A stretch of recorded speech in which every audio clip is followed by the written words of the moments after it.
Armenian heritage has survived through centuries of tumultuous history. But today, much of it is at risk, threatened by war, neglect, deliberate destruction, and natural disasters.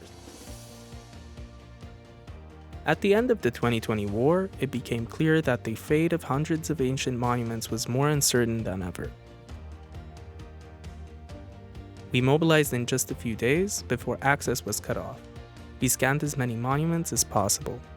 Today, that work continues at TUMO. With advanced technology, we document cultural heritage millimeter by millimeter.